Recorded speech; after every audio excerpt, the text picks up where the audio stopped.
This is the world that you know. The world as it was at the end of the 20th century. It exists now only as part of a neural interactive simulation that we call the Matrix. You've been living in a dream world, Neo. I don't believe it.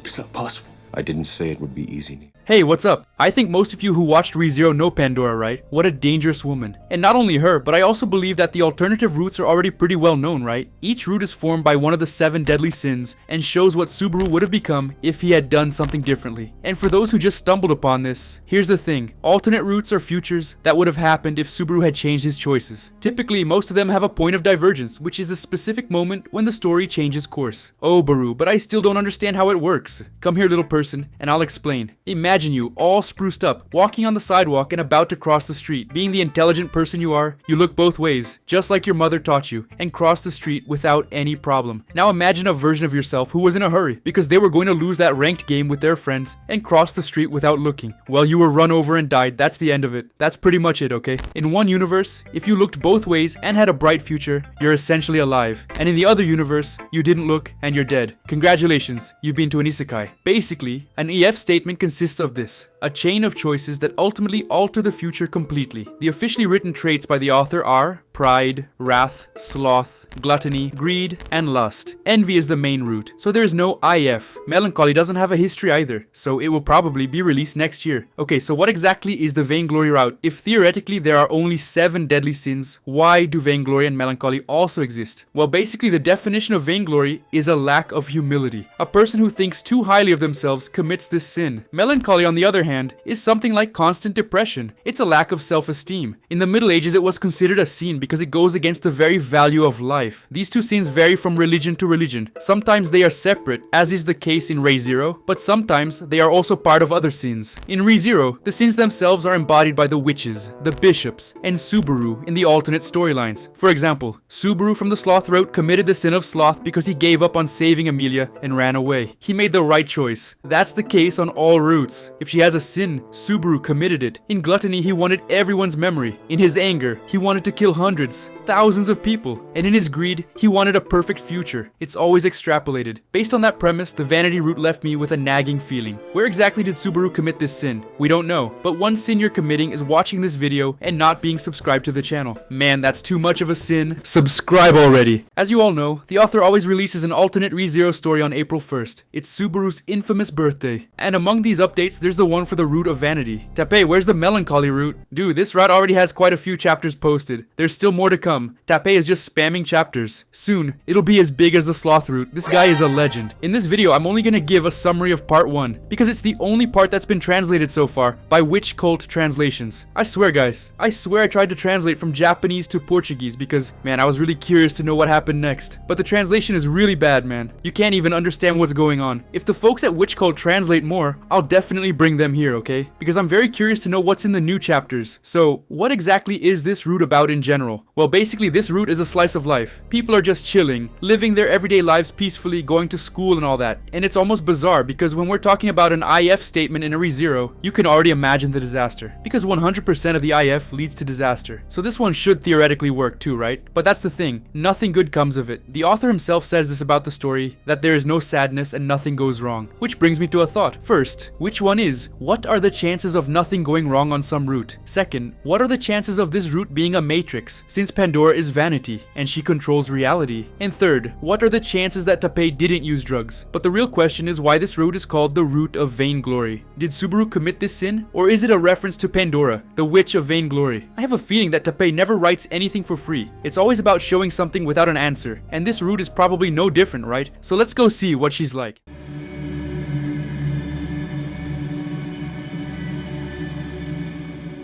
The story begins with Subaru sleeping at his house. His parents had made breakfast. He was going to be late for school. Beatrice always woke him up when he was about to be late. Yes, guys, Beatrice in this story is Subaru's sister. The two of them go downstairs and say good morning to his parents. As always, the menu always had mayonnaise in the middle. It was bread with mayonnaise, mayonnaise soup, fish cooked with mayonnaise, mayonnaise everywhere. Even Subaru complains that they'll find his family's custom strange. Everything's always done with mayonnaise. And even Beatrice agrees because when she told Petra this, Petra laughed nonstop. Subaru's family had a very healthy relationship. Everyone was always very happy. Just as they are leaving for school, Subaru runs into his childhood friend, and her name was Rem. Subaru sees her every day and always loves her positive energy. Guys, I'm gonna tell you right now, Rem in this story is crazy about getting Subaru all the time. This only happens in an alternate universe, right? Because your childhood friend wants to hook up with you, right? Seriously, that's just not true. Normally, it's the other way around, right? Rem's relationship with Beatrice was as if Rem were Beatrice's older sister. Even though Beatrice was annoying like that, they liked each other very much. And before the three of them leave for school, Subaru finds it strange that Ram isn't with them. After all, everyone was going together, right? And Rem says that her sister is at Rosewall's house cleaning things for him, because apparently Rosewall is a novelist. Wow. Rem mentions that it was a special day because she had a fortune reading, and he said that the third girl he spoke to that day would be the love of his life. And it's even funny because Subaru thinks, wow, if I've already talked to Beatrice and I've already talked to my mother, the girl would be Rem. And that makes Rem very happy. But he says it doesn't count because, you know, they're family, so it doesn't count. And Rem then says, maybe I was wrong, Subaru. I think she was the first girl you spoke to. In short, Rem wants to hook up with this boy. And after that conversation, they go to school. As they approach the street where the school is located, they encounter Echidna. And believe it or not, they're all in the same class, man. Echidna asks if they have seen her older sister Sekhmet. Their dialogue suggests that all 7 witches in this story are sisters. Echidna said that Sekhmet was in the school's garbage dump because apparently she was too lazy to go inside. So she kinda got stuck in the road there at the junkyard. And even at that moment, Subaru was preoccupied with the thought, like, who would be the third person to talk to him, right? As he gazed at Echidna, he even considered that she might also be that person. Echidna even seems a little embarrassed by him staring at her, and Rem tells him not to bother Echidna after all. The third girl was Rem. Yeah, but Subaru, you know, Subaru didn't even care, did he? It kept saying, no, it's not you, Rem. Go fuck yourself. And in the middle of this conversation, Minerva appears running and shouting to Echidna that she couldn't find Sekhmet. Out of nowhere, Subaru goes crazy and starts telling Minerva that she's the love of his life, that she's very beautiful, and so on.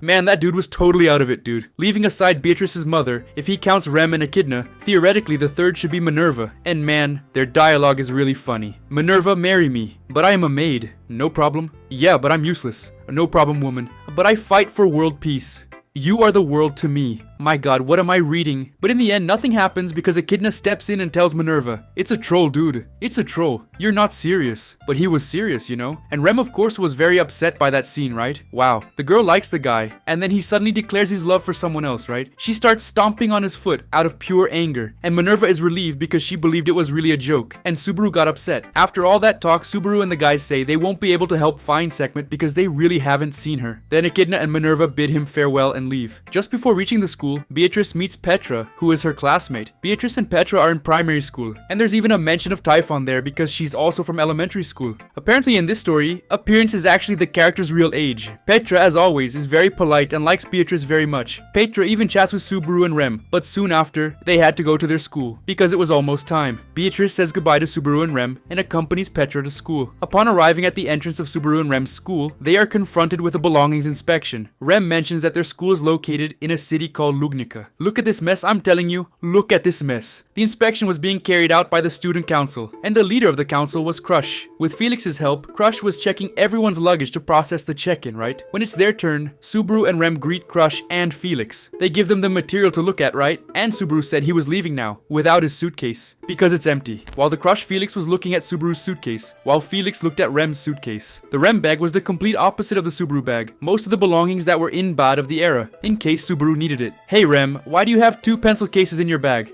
It's in case Subaru needs a case. Okay, so why are there 2 boxes of food here? It's in case Subaru wants to eat, right?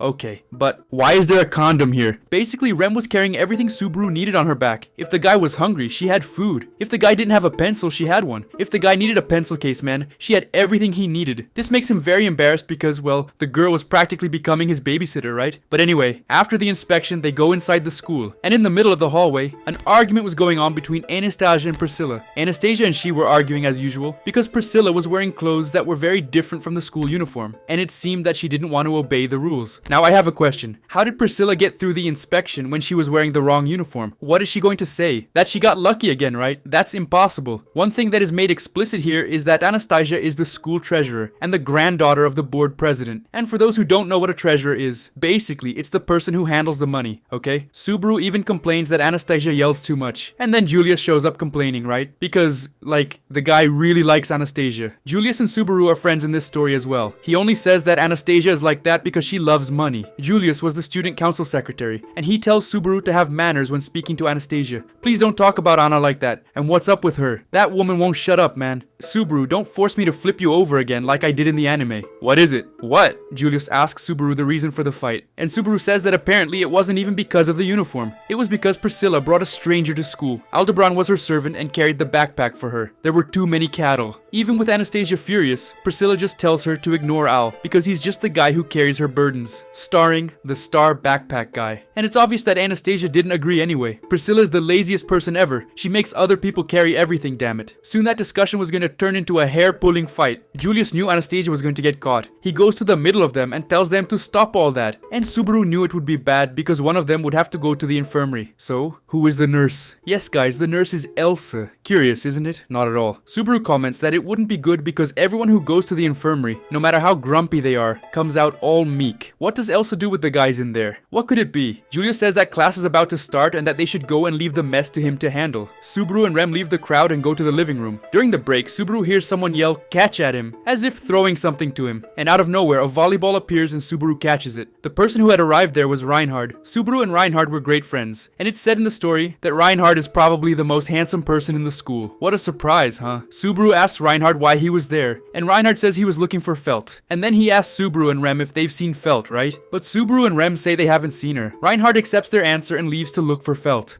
He wanted to know where Felt was because he wanted to invite her to lunch with him. In this story, Reinhard, even though he's not called a hero, has the same characteristics as a real hero. He doesn't give up on helping people at school, nor on going after Felt. One curious thing about this scene is that it's mentioned as if Reinhard were, at the very least, supernatural. He crosses the hallway walking much faster than a normal person, man, and that really surprises Subaru. After Reinhard crosses the hallway and disappears from sight, Subaru tells Felt that she can stop hiding now. Felt understands the signal and comes out of the closet. What's up, bro? What's up? Felt was avoiding him because she didn't feel comfortable with Reinhard being such a cool guy at school and always chasing after her. She was embarrassed. Rem even talks to her a little and tells her not to worry about it and tell Felt to go back to her room. However, she mentions that Reinhard finds her very quickly, which is why she will continue running away until class starts. Back in the room, Subaru talks to his friend Otto. Otto is the gossip of the class. He tells Subaru that there's a new person who will be transferred to their classroom. Subaru doesn't really care about that. After all, he already knew everyone, right? Having one more person arrive wouldn't make a difference. Subaru even asks Otto if it's a boy or a girl, but Otto says he doesn't know. After a few minutes, everyone enters the room. Reinhard enters and sits next to Felt. Rem sits next to Subaru, and Subaru sits next to Otto. After Professor Frederica enters, the crush it also comes in. And in that crush, she tells everyone to stand up because Frederica has an announcement to make. Frederica says they should already know that a new person would be transferred, because Otto kinda played spy, you know, and went to find out who it was. It was Director Wilhelm who discovered Otto. And Felix comments that it's even strange to have a transfer student in the final year, that it seems like something out of a manga story. Right after Felix finishes speaking, Frederica announces that the transfer student is actually a girl. And of course, everyone gets excited because their room was full of gorgeous girls, man. And then another one shows up, you know. A new girl would be transferred to their classroom. They were very curious, and Subaru commented that his classroom was the best in the school because it had the most beautiful girls. It has Crush, there's Priscilla, there's Felt, Ram, and Rem. He even mentions that he has Felix.